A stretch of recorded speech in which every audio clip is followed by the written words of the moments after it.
Welcome back to a new vlog, and if you're new here, hi, I'm Yona. I'm in my 40s and I live in a Texas suburb with my husband. We're childless and petless, something we didn't choose but we're learning to live with. I work a full-time office job, and on the side I freelance as a photographer and makeup artist on the weekends. Life gets full between deadlines and to-do lists, but in the midst of it all, I still try to carve out space for creativity, healing, and finding a sense of purpose in simply being in the moment. Hello, I hope you're doing well. I just got off a call with my mom. There was a cat that used to come to my mom's backyard, and she used to feed her, and she said she apparently had a kitty. Today she noticed in the backyard the cat has brought the kitty over to my mom's backyard. I guess is feeling safe about their backyard, and the kitty can't walk, it barely can stand, and is so weak, it's fragile. We're thinking the cat probably wasn't able to feed the kitty, so it's really bony, and there are some fleas on the kitty. So she was like, I don't know what to do. I called Josh right away and he said, let's go, let's see if we could help. I'm not sure if any doctor offices are open right now to go to a vet to get the kitty tested, but I'm gonna head out right now to see whatever we can do to help the kitty, and I hope that we're able to help this little kitty. And I'm just praying that it's able to walk. I hope that we're able to help this little kitten to be able to have a normal life.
Good morning.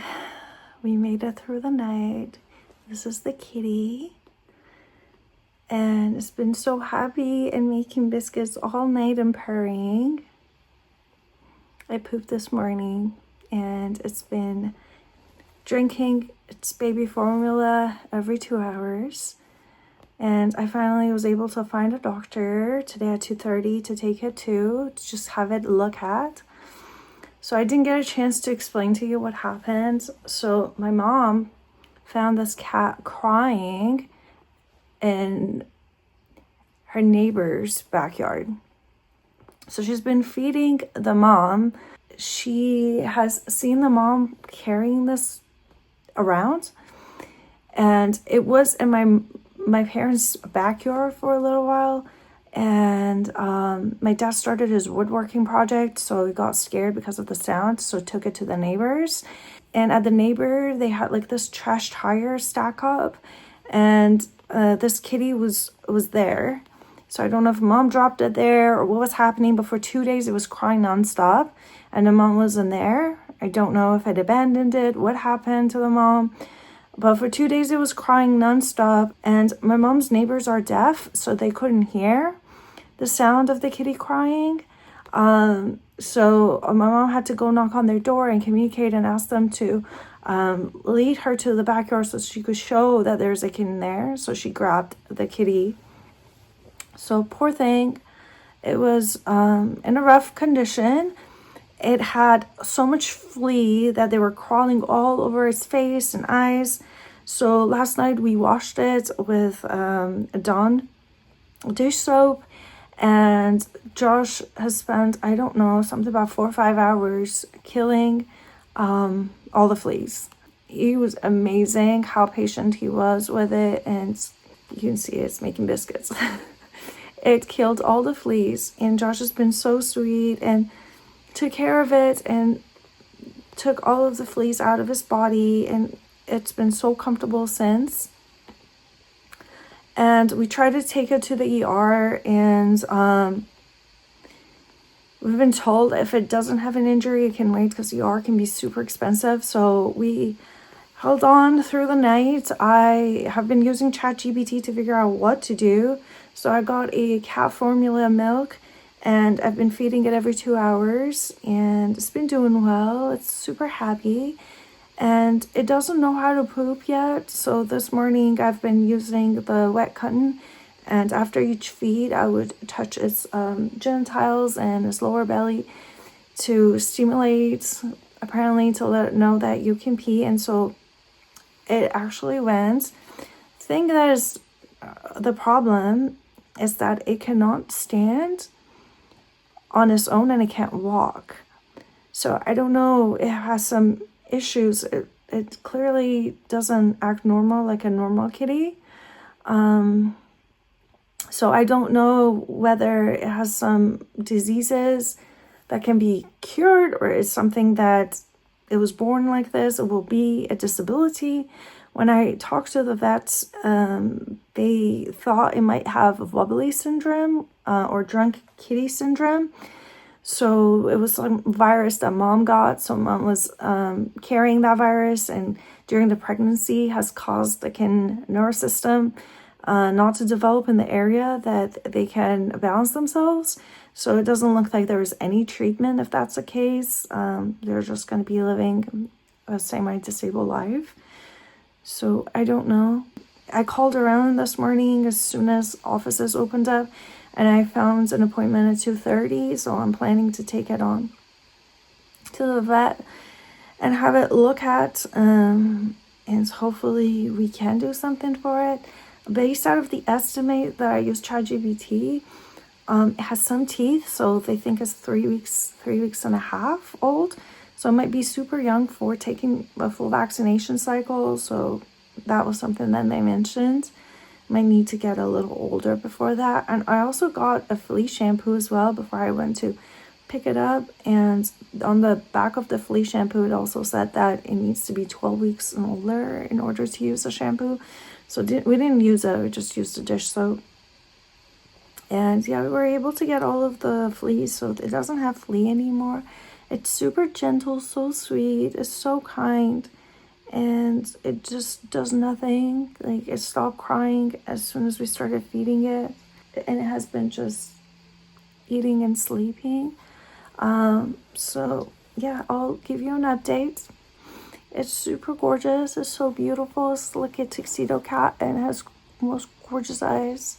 So I really hope that its conditions are not fatal, and it's something that he can develop and grow out of it. But yeah, this is where we are with the kitty story.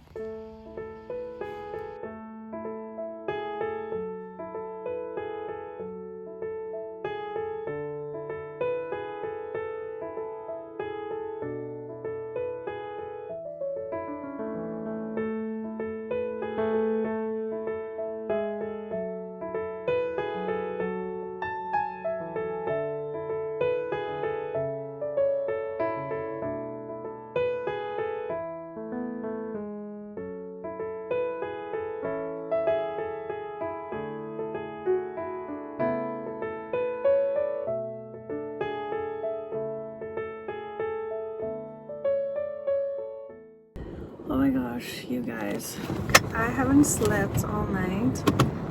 Every 2 hours I've been feeding the kitty, and this morning I got an appointment. I took her to the doctor.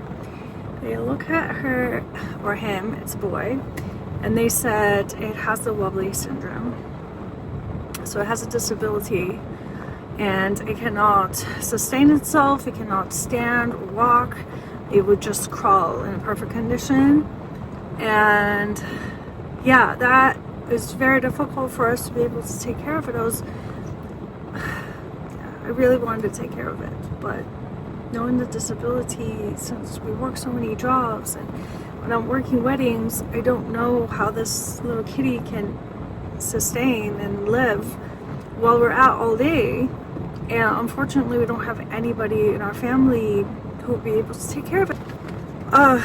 Anyways, so Josh has been calling some animal shelters and explaining to them that this cat has disability, so it really needs special care.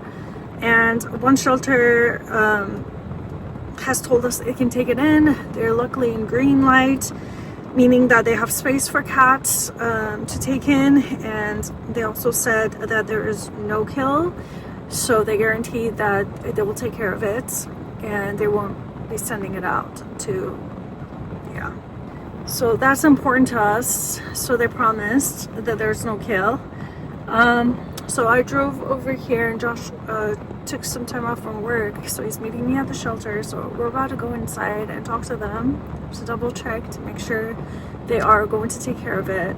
And the kitty is so cute, it's so adorable. I just hope that people who know actually how to take care of the cats can take care of it, because none of us have owned cats. We don't know anything about cats, and for us to be able to take care of a cat that is disabled, and we both work 2 jobs, so yeah, it would be a very difficult life, and I don't want to risk its life being with us. We're not really the best people given the circumstances of this cat to take care of it. Yeah, it's super sad, it really is. Okay, let's go inside.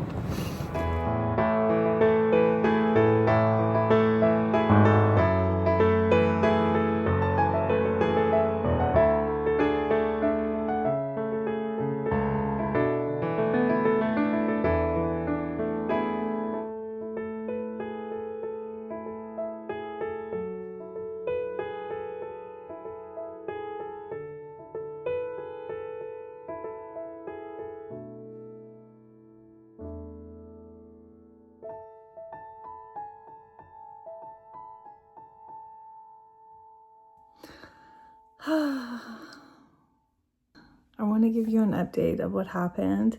So I haven't slept since we picked up the kitty, because last night when we picked it up, we came home and every 2-3 hours I fed it through the night. This morning I had to work on my day job.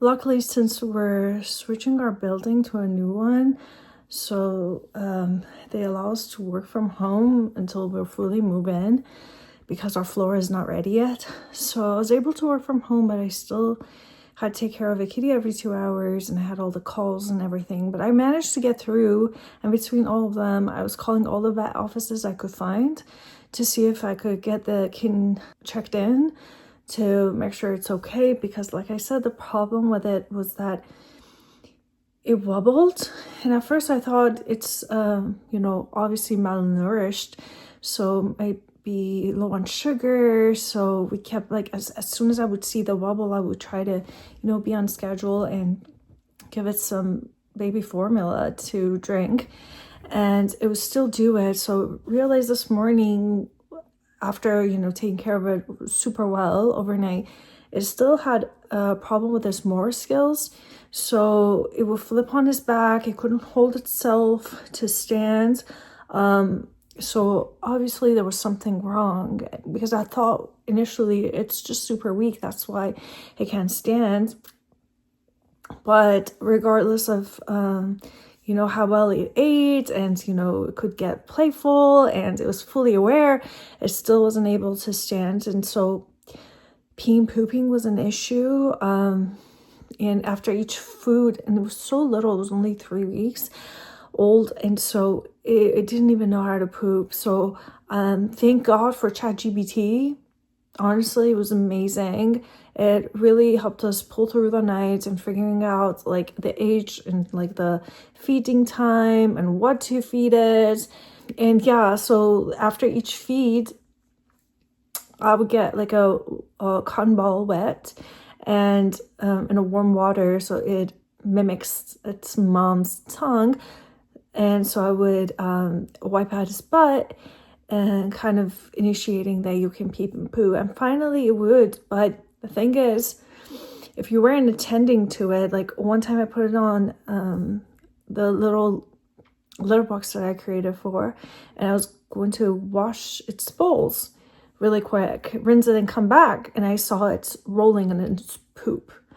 So I had to wash it again, and obviously wasn't happy being washed, you know, with every poop, but it wasn't able to hold itself. And, you know, this was the concern. I wanted to get the doctors looked at because I want to make sure it's not something serious, or if it's, you know, just going to get better with getting more strength and energy so it could get back into acting normal. And sadly, it wasn't. So I made an appointment at 2:30. I got time off from work and I drove it to the vet's office, and they were so nice, and they spent a really, really long time, an hour and a half with it.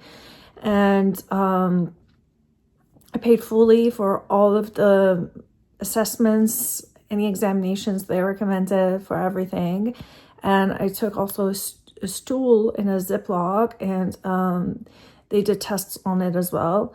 So they determined that it has the wobble syndrome, and I didn't even know that thing exists. So apparently some of the kittens, their mom, when it's pregnant, if the mom is malnourished during the pregnancy or catches some viruses, the kitten might not develop that part of the brain where it helps you to have more skills so you can stand on your body and move around properly.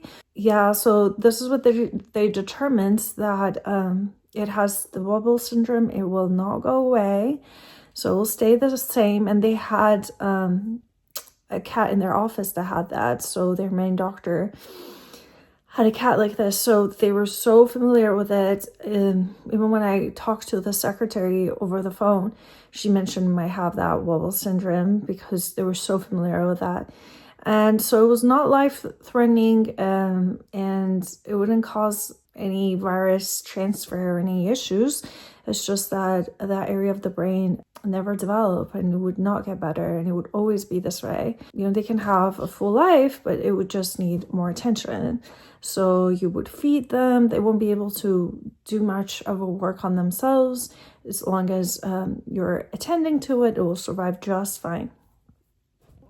So then I called Josh and I told him everything, and it was such a heartbreaking moment for both of us because we really, really fell in love with this kitty, and we really wanted to keep the kitty.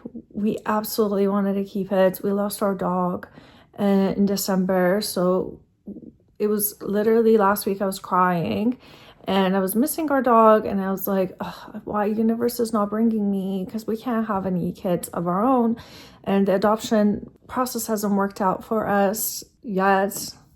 Hopefully one day it will. As of now, our dog passed away because it was so old, and we don't have anything to take care of, and I feel like we would have been great people, and we love animals and kids, and we don't have anything to take care of. And so when my mom called me and told me about this situation, I could not run fast enough, hoping that the universe has provided me an opportunity to take care of something.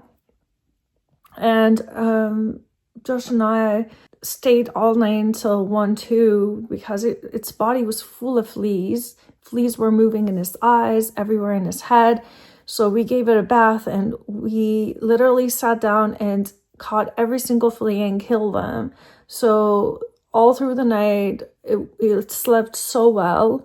It was purring, and so we really fell in love with it, and it was such a sweet, kind kitty. and it was just so perfect, and we really, really wanted to keep it. The thing is, both of us, we work 2 jobs. We have our day jobs, and we have on the weekends wedding jobs, and that means it's wedding. Like we cannot be flexible with our wedding jobs. We have to be there, and they're from morning until the wedding is ending midnight. And these venues are far from the city, so they are in the middle of nowhere, usually in the ranches and whatnot. So they're not around the town, so it takes an hour to 2 hours commute each way, right? And so to think about like a kitty that is having a disability and needs constant care, and it needs to be on schedule, like it would have been so unfair. And we're just hoping it would be something that it can get us on its own, you know. It could, like, because I have 2 weeks before getting back to work, I was like, in 2 weeks, or maybe I could talk to my managers, I could find out a way to get it strong enough so I could stay on its legs. So then, you know, if as long as it could just eat and poop and just stay in its own place and take care of itself, it would have worked. But it wasn't. It could not really manage very well because of the low motor skills that it had. So Josh called all of the animal centers in town, nonprofits, and he found a shelter that was absolutely no kill. And we clarified it with them. We absolutely made sure that they will not be putting this kitty to sleep.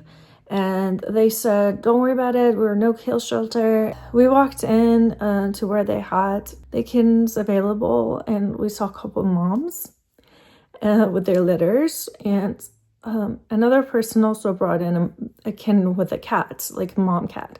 So that was their system. If you would find a stray cat, so they would ask you to bring whatever you can find. Like if it's a litter, bring the litter with the mom. So what they do pairings. So if there's kitten that come in just like ours without any mom, so they would pair them together. And that's what they said they will do, because ours was so small. It was only 3 weeks. I didn't know anything. Didn't know how to clean itself. It just literally didn't know anything. And we didn't know how to teach it. You know, like we've never had cats. We've only had dogs in our life. And of course we could learn, but given its conditions and how much care it would need. So being in an environment that they are aware and they can really know about what the needs are, it would have been so much more beneficial. So they said they will pair one of the moms with it, so it can have, you know, a pairing and litter and siblings and stay warm, and it can learn little skills of taking care of itself. And so they've had wobbly cats before, so they didn't mind at all, and everybody fell in love with it. The moment you would see that cat, like she came in with gloves at first to pick her up, and then she just took the gloves off. She's like, no problem. Because the cat's so loving, so cute. Yeah, it's just super sad because I really thought I had a chance to be able to adopt a kitty, especially because it was a tuxedo cat. And when we were in Hawaii, every morning at the place that we stayed, a tuxedo kitten, it was more of a cat, it wasn't a kitten, a tuxedo cat would come to us every single day. Every single time we would leave the house or we would arrive at the house, it would come and say hi to us. And I fell in love with this cat so much. And it was a stray cat. And I was telling Josh I really wanted to move to Hawaii just so I could adopt this kitty. And this one was a tuxedo cat too, so I thought it was a universe gift. I thought this was a sign I finally could have my kitten. And Josh just reminded me today that he got me a tuxedo kitty. This is the only cat plushie that he ever bought me. And it was I don't remember when he got it for me. It's been many years ago, maybe 7-8 years ago. And I've had it on the side of the bed all the time. And, you know, he was also hoping that this tuxedo kitty would work for us. And he thought like it was the universe sign that we will have one. But yeah, it didn't. So anyways, I wanted to give you an update to let you know because I was super tired today. and in and out of it, so I'm not sure how much I was able to talk to you in the process.